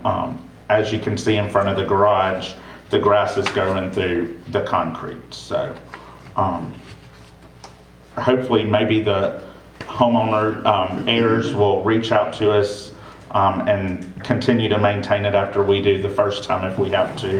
If not, we'll just have to do what we got to do for 12 months. We have a motion and a second. All in favor? Motion carries. That brings us to business agenda number 8, approval of the docket of claims. The staff presentation was done by our city clerk, Ms. Montgomery. They were provided to us and the citizens on our website. Any public comments on business agenda item number 8? Do we have a motion from council? I make a motion, we approve the docket of claims, provide that all entries thereon are true, correct, properly entered, and not fraudulent. We have a motion by Councilman College. Do we have a second? Second. Second by Councilman Elbin. Any discussion? Starting with Councilman Elbin. No discussion. Councilman Anderson. No discussion. Councilman College. No comments. Councilman Gilat. No comment. Councilman Jackson. No comment. Councilman George. No comment. All in favor? Motion carries. That brings us to our consent agenda. They'll be approved in one motion unless somebody wants to remove one for discussion. Does anybody want to remove one? Consent agenda items are 1, approval of minutes from regular council meeting held June the 4th, 2024 at 6:30 p.m. 2, receive May 2024 privilege license report. 3, receive April 2024 finance reports. 4, authorization to renew the professional services agreement with Seymour Engineering for general services. 5, approval to allow Seymour Engineering to act as authorized agent on behalf of the city related to Mississippi Department of Marine Resources permitting process for the NRCS 2021 drainage project. 6, authorization to submit an application to the Mississippi Development Authority for the Gulf Coast Restoration Fund for Town Commons Phase 3. 7, approval of the Civic Plus Agreement Addendum. 8, authorize the city manager to execute the MDOT permit application for Sand Hill Landing Utility Expansion. 9, approval of change order number 1 to increase the contract time by an additional 300 days for the citywide lift station upgrade project. 10, approval of the contract amendment between H2O and the city of Gautier to include the attached appendix. 11, approval of an agreement between the City of Gautier and Cruising the Coast, Inc. to host a one-day Cruising Through the Decades event. Do we have a motion to approve consent 1 through 11? So moved. Motion by Councilman College. Do we have a second? Second. Second by Councilman Anderson. All in favor? Motion carries. That brings us to our study agenda. First is citizen comments. You come to the podium, state your first and last name and address, and you have 3 minutes, and Councilman College will hold up the fancy number 1 when we got 1 minute. I'm gonna roll through these, but I think several have already left. William Harrington. Robert Harrington. Andy McCafferty. Wayne McCafferty. Danny Davis. That's me. Is this comments on the agenda you just? Yes, sir. It's on anything. Well, I just have something that, Come to the podium, state your first and last. my name is Danny Davis. I own the facility, 62A Baker Road, the cannabis facility. And I think I skipped a few steps with the planning commission, so I don't want to waste your time. I just leave you, can I give you guys this? I made a printout little packet so you guys understand what's going on. I'm just trying to get a variance to build on the property. You have to speak and apply through Mr. Ankerson, and then it goes, and then it'll come eventually to us. Okay, cool. Okay? Thanks, sir. Thank you for I'll coming. give you this message so you guys have this. Thank you, Mr. Davis. Thank you. Stacy Scott. That was Gaddy Place. Will White, Gaddy Place. Jenny Reeves, Angela Desport, and Charles Moore.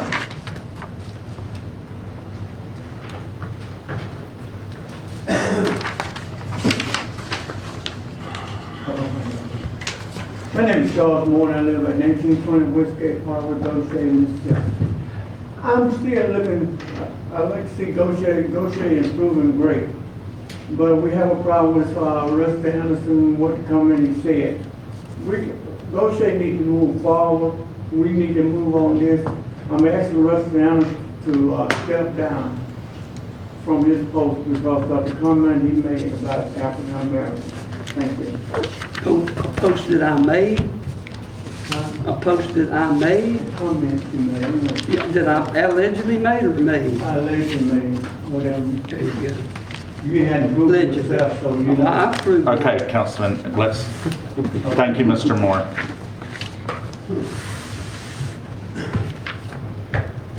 That brings us to number 2, city council comments. We start with Councilman Calvin.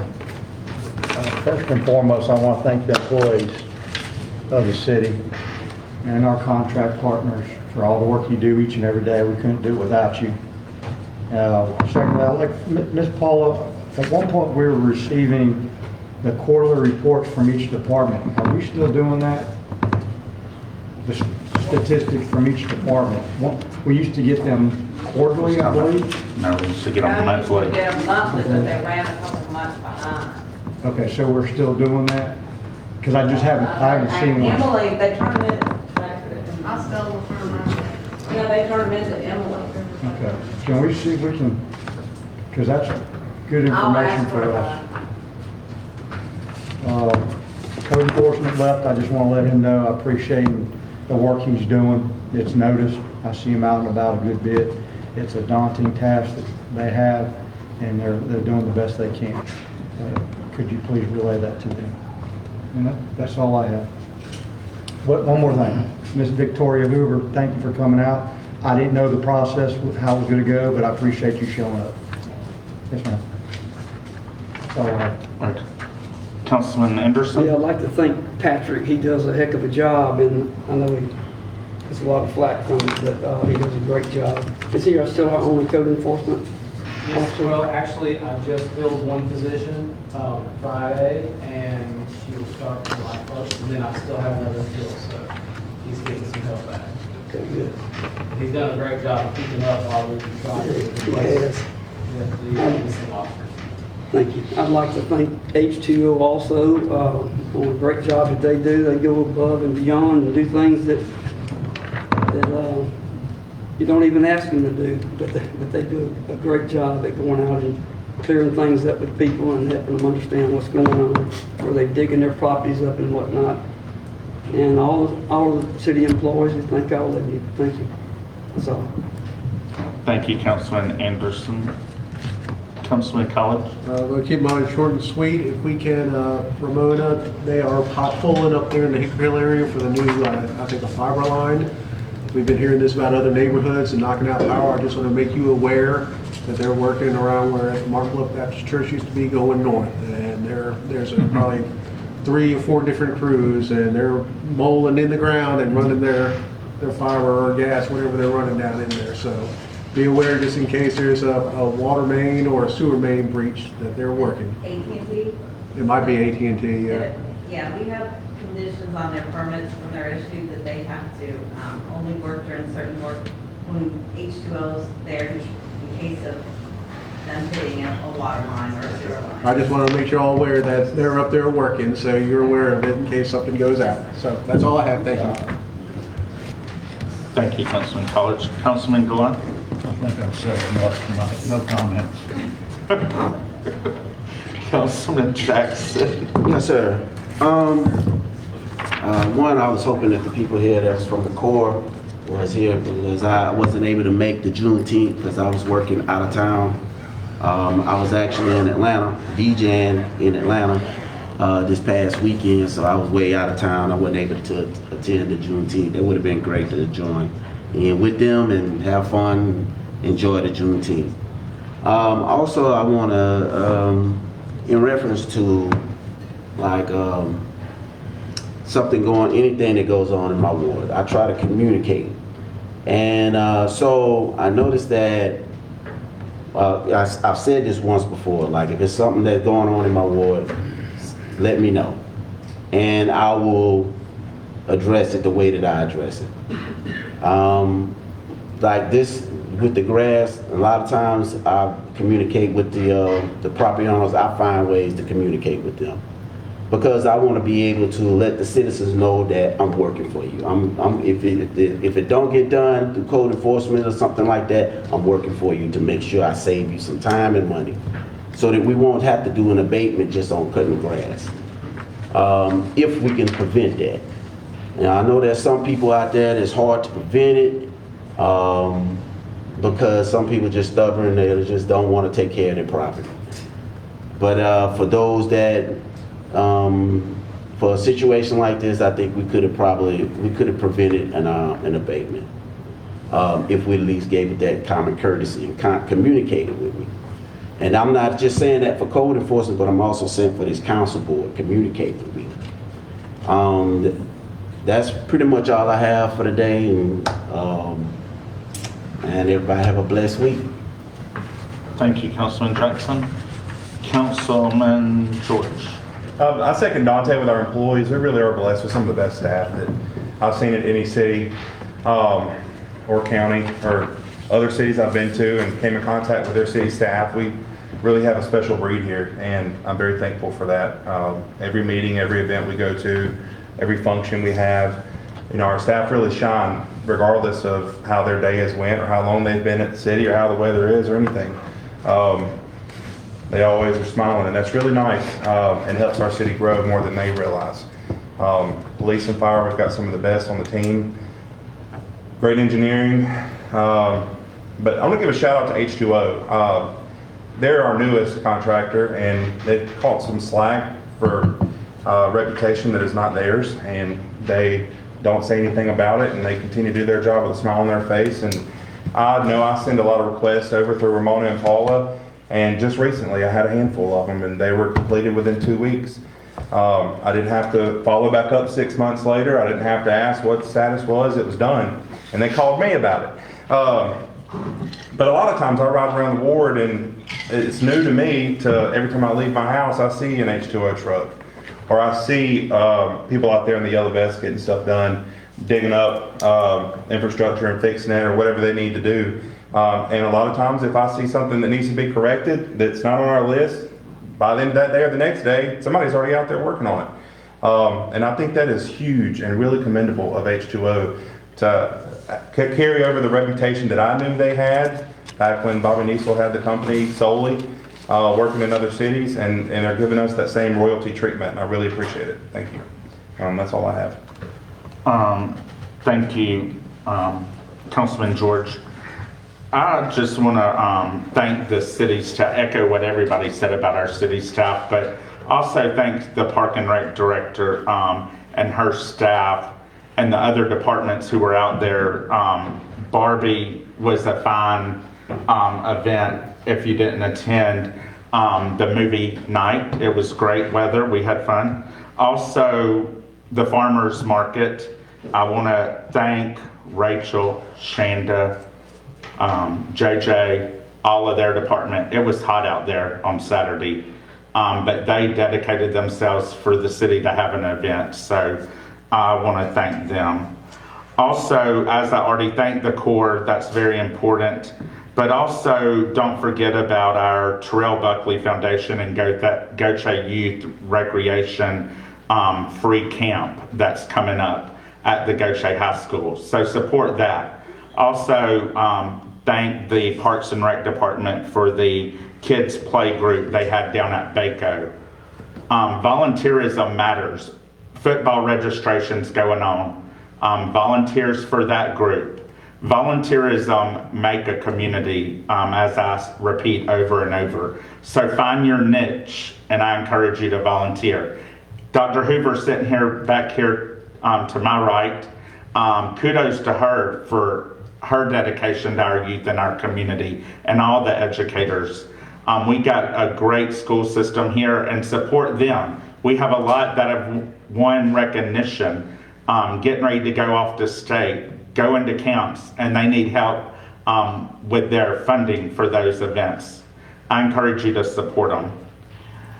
To our communications team, Sam, Kim, Miss Yancey, kudos to y'all getting up at wee hours in the morning for us to go celebrate cities. And you did a great job, Miss Yancey, on WXXV. Kudos to Delos for hosting us. Our new businesses, I encourage you to follow. I could go on and on about all the positive here in Gautier. All the new businesses. Go like and share and stay tuned on our social media.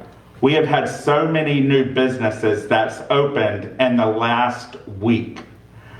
Kudos to Sam and the Historical Preservation Commission for the city for getting information out about our history and our heritage.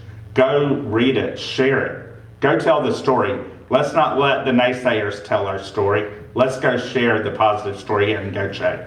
As me and the council and the city manager, we travel next week across the Biloxi Bay River to go represent us and the Mississippi Municipal League Conference to get more educated, find ways to bring things to Gautier or make things grow here in Gautier, or do things differently like others that make them successful. It's a learning tool, and I'm blessed to be a part of the Municipal League. So as all of the municipal employees and elected officials travel next week, I ask that you keep them and their families in your thoughts and prayers. Also, on Monday morning, if you just want to get out and come mingle and give a good Gautier welcome to the Municipal League attendees that will be here in our beautiful city, Nature's Playground, at Shell Landing Golf Course, playing golf. They will start at 8 a.m. and then again at 1:30. Stop by and greet them. Give them a Gautier welcome. Thank them for coming to Gautier, Mississippi on our conference. With that, I hope you all have a blessed week, and thank you for all you do. And somebody got married recently? And also, congratulations, Sam. Welcome back from your honeymoon. And hopefully nobody disturbed you on your honeymoon. And also, Mr. Hoover, once again, we thank you for your volunteerism on the Planning Commission. Ms. Yancey? Ms. Montgomery? Yes, sir. Chief Bevers? Yes, sir. Ms. Morgan? Yes, sir. We thank our city engineer, Mr. Mark Seymour here to our left. We also echo Councilman George with H2O. They've taken the flack for predecessors here lately, but they just remain positive and keep working. And it was an honor to hear the positive with other elected officials that say, Mayor, who takes care of y'all's right away because it's looking good. So kudos to them. And as I drive down Highway 57, their teams out there working and mowing and doing the best they can to keep up with the fast-growing grass. So we thank you for your hard work. Mr. Ankerson, you got anything? Yes, sir. And do you have anything, Mr. Hill, filling in for Chief? Yes, sir. Mr. Denos, you got anything? Yes, sir. And Ms. Bilbo, we thank you on the phone. Do we have do we have a motion to adjourn until July the 2nd at 6:30 p.m.? Motion by Councilman Elvin. I was beginning to think we were staying here all night, y'all. Do we have a second? Second by Councilman College. All in favor? Motion carries.